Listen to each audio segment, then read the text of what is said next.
Hey everybody, this is American Nana. For those of you that know me, you may not know that I'm a true crime buff. For those of you that don't know me, hi, I'm American Nana. Before I say this is about my opinion of some things happening on the Karen Reed case, and I watch all the coverage by the attorneys on YouTube. Let's see, there's Emily D. Baker, Andrea Burkhart. I watch both of them on the same coverage date.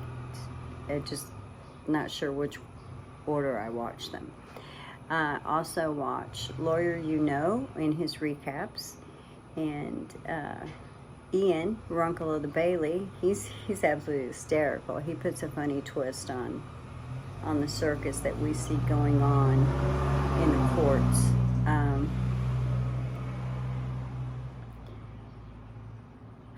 Anyway, there's a few thoughts that I have just as a regular person, so I thought I would throw those out there. And before I do, I need to ask any of you that are not subscribed to my grandson's channel. It is Crack in the Box, and his mom's channel, Pixie's channel, is The Crap Goth. So if you could look them up and subscribe, that would be wonderful, because we're hoping to build both channels, and it's a if you go and you look, you'll find out why. So I'm going to leave that there. But what I have to say about Karen Reed trial is, you know, I would think that I could sort of debunk part of the testimony that has been given simply from experience. In about, I believe it was 2001, it may have been 2002, but I'm thinking it was 2001, the night before Thanksgiving. I was in my kitchen.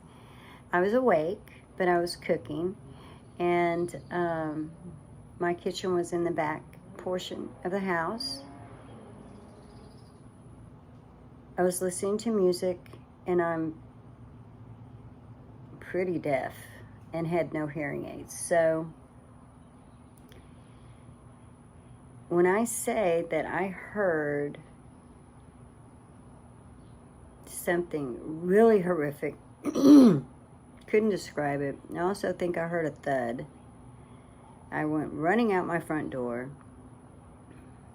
For any of you that can't handle hearing about an injury, I'm gonna say you probably want to just mute me for, I don't know, 2-3 minutes. I want to make sure I get past what I'm gonna say. It's not horrible, but it's not good. So I went running out, and I need to either trim them or remove them. I went running out of my house, and there was a young man, a high school student, and he was in front of my house in the yard. He was in the street.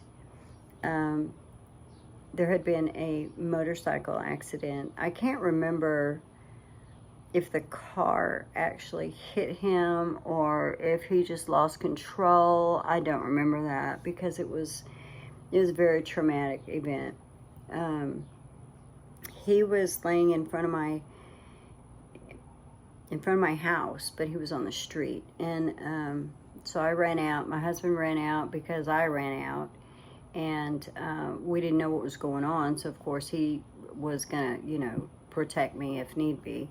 But he ended up going back in the house for me and calling 911. In the meantime, I stayed with the young man I didn't know what to do. I didn't know what to do. I knew he was alive, because he was gurgling. He was struggling. I didn't know what to do, because what injuries he may have had. I didn't want to do anything to harm him. As long as he was making gurgling sounds, I knew he was breathing somehow, and I just kept telling him to hang on. So a few people had come out of their homes by hearing the sound. Now, I have to confess, we didn't have any snow, but light snowing, I don't feel would have affected that. I've been in light snows before, and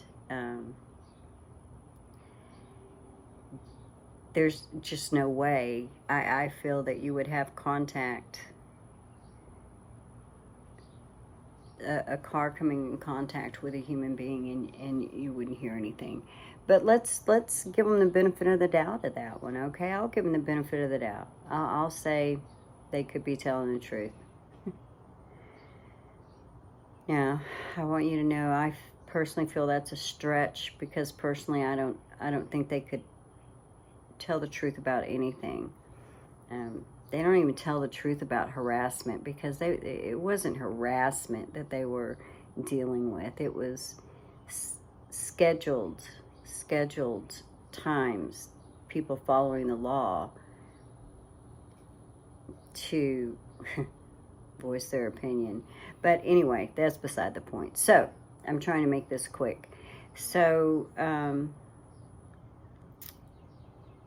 while we're waiting on the first responders to come, I continued to kneel down with the young man and just tell him to hold on, help's coming. I'm not going to go any further into that. He's fine. I mean, he may have lifelong injuries from that. I'm not sure, but he survived. So that's a blessing.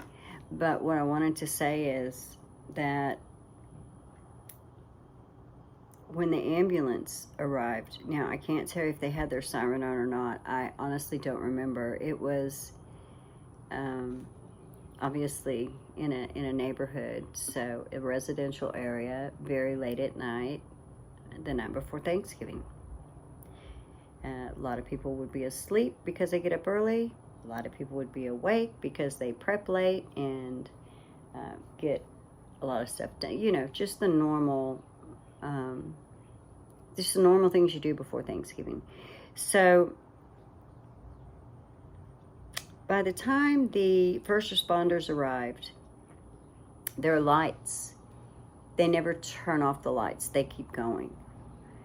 Those lights, I don't know if you can say illuminate the sky. I can say that behind my home, even, people were coming out of their houses and walking around to the front of our street.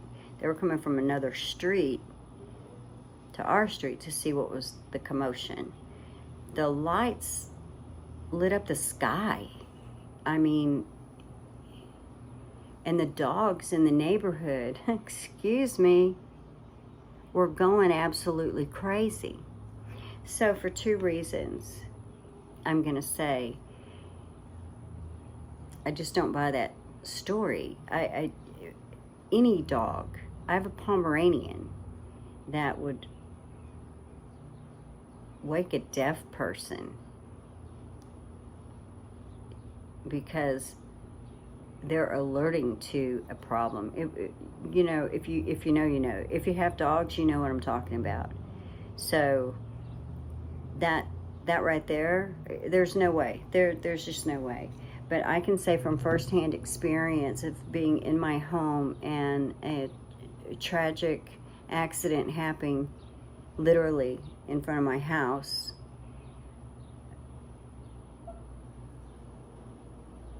my dog was going nuts as well. I mean, I'm gonna call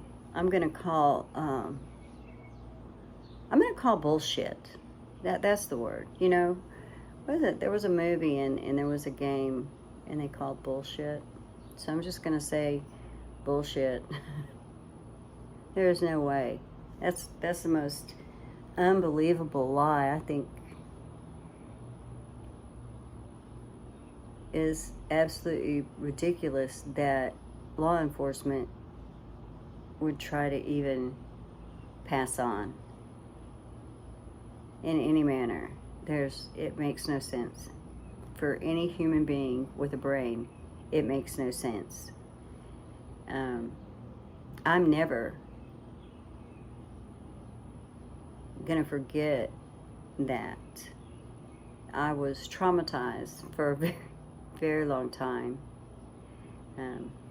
It took about 2 weeks to find out if the young man survived, because we're not family. We didn't even know his name. So when you're trying to call hospitals, or we called the fire department that responded, we tried everything, because you see, for weeks I couldn't close my eyes and go to sleep. I couldn't get that sound out of my head. I needed to know if he had survived. So luckily my kids were in high school, and it took a few weeks for it to get around the school, but when it did, they came home to let me know that they knew who had been in the accident and they knew he was okay. He wasn't anyone that we knew personally. My children didn't know him from school. I can't give you any specifics other than his helmet came off. It was a good 2 to 3 houses down, and we had really big lots. They were an older neighborhood, so it was a pretty good sized lot. I can say I don't remember where the motorcycle was. Part of me wants to say it too went down the street, and the other part of me, honest to goodness, that I couldn't swear to if I was asked. But I can attest to when a commotion like that is going on in your neighborhood, it's virtually impossible, in my opinion, to not know something's happening, much less in your own front yard, much less even when we hear the screams of Karen Reed. So, folks, you should have come up with a better story. You really should have. I mean, there's no way you were sleeping through it. My question is, what was the plan? I mean, I know you have a scapegoat because Karen Reed woke up and Officer John O'Keefe was not home, and she was frantic and went looking for him. But what if that didn't happen? What if she had slept?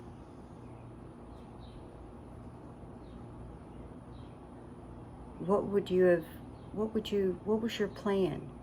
Because what everybody seems to be missing in this, as Jim McCabe sat up on the stand and said that everybody was missing that her friend, and she said it with such anger and disdain, was dead.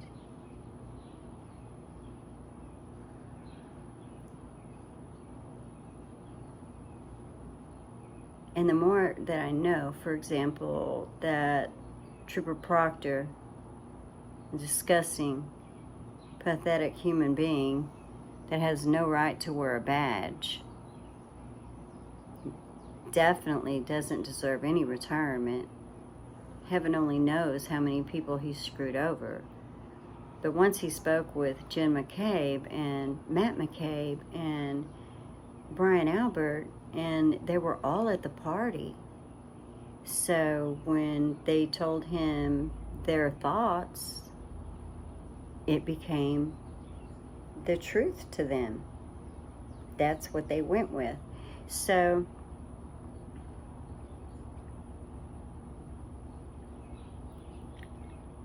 they never checked anything else. But somebody in that home, I'm not saying Jenn McCabe knew what happened. I believe she does, but I don't know. What I do know is somebody does know what happened. Maybe 3 people, maybe 5 people, maybe 10 people, maybe, I don't know. But whoever knows, I'm not sure how you sleep at night, and I'm not sure how you're going to get through the rest of your life sleeping at night, knowing what happened to Officer John O'Keefe and his entire family, still wondering, knowing that you're trying to railroad an innocent woman and nobody cares. So I'm learning integrity is not part of many of you in Canton, Mass.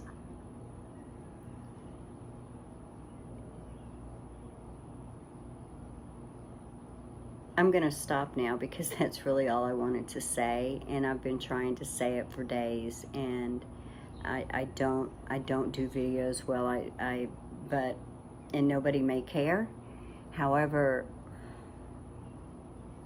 I don't seem to be able to get over this. I can't get over the fact that they think that people are literally stupid, incompetent, and have no brains. Because if you've ever been in a situation like asleep and an emergency happening outside your door, outside your window, there's no way that you can sleep through that. You would have heard screaming. Your dog would have had a fit. There is no way in that old home that you owned, you would not have heard the frantic screams of Karen Reed. That's why you stayed in your house. As a first responder, I would have thought, first of all, Jenn McCabe knew you're a first responder. She's your family, she knew. I would have grabbed my cell phone, calling 911 as I ran to the door. Either let myself in if that's something you can do. I'm assuming that she could, since she let herself in, bounded up the stairs, rushed into the bedroom where this German Shepherd was sound asleep that she didn't see, and screaming the entire way is what I would have been doing. Oh my God, help, help, help. I mean, has anybody thought about that? Has anybody thought about why didn't she go in and get help? I mean, that's my first question. It makes no sense to me that you call 911, you don't go in that house, and when you do go in that house, everybody's still asleep, so obviously you were able to get in it. Do you realize how many holes can be poked in that? I mean, nobody can prove any of it, obviously. But just in case, Lowly, just in case you think America is stupid, no. That story doesn't fly with me. I'm sure it doesn't fly with many people. And if I thought really hard, I could poke even more holes in it. But I'm just going to say, a German Shepherd,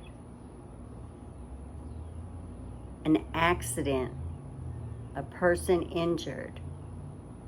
Animals have a sense. They don't have to be trained. They have a sense. My dog has different barks for different things. She's a Pomeranian. If you're a cricket and you're on my sidewalk at a specific time at night and she doesn't like it, she's going to bark. Yet, if there's something that you need to attend to, her bark is different.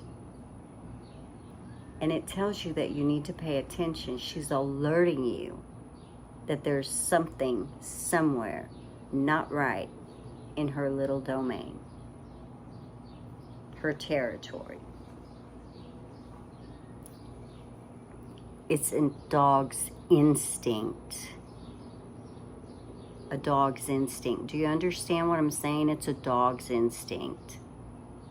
That alone negates anything that you want to say afterwards. It just negates it all, in my opinion. The lights illuminate the sky. Those lights are piercing. I've had them shine in my bedroom window before for accidents that have happened, and when I had my bedroom on the front of the house, and a neighbor has had to call the ambulance or whatever, it illuminates. So I don't want to make it too short. I don't want to be too long-winded. I tend to do that. This is just my opinion, and I'm just someone who potentially one day could sit on a jury, and that's where my thought process would go. So, thank you for listening. I hope you have a good day. And save Karen Reed and justice for John O'Keefe, because I'm afraid he probably won't be receiving justice, sadly. Bye.